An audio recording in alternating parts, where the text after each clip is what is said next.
Deux étranges personnages trônent sur ces marches.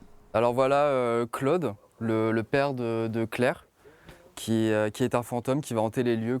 Ces marionnettes en polystyrène, aluminium et papier mâché sont les héros du nouveau film d'animation d'Antoine Jablonski, Dernière fleur. Vous l'aurez compris ici, pas d'acteurs ou d'actrices, mais des marionnettes animées en stop motion.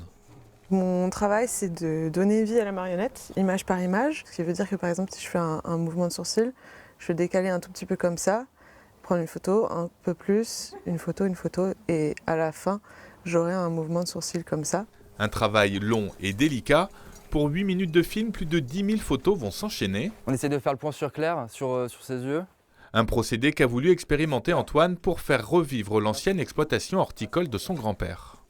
Vu que je voulais faire un film dans cet endroit qui m'est cher, je pensais que c'était la meilleure technique pour faire ressortir la poésie du film et ce que je ressens à cet endroit.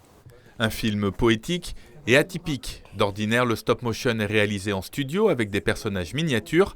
Ici, Claire mesure 1,70 m, ce qui complexifie la réalisation de ce court-métrage. Là, on a brisé tous les codes, toutes les règles pour ce projet-là, pour répondre aux besoins du réalisateur.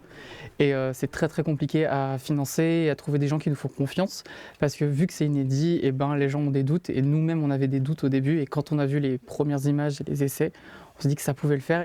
En attendant, un jour peut-être de fouler les marches de Cannes, Dernière fleur devrait être présentée au Festival de Clermont et Annecy début 2026.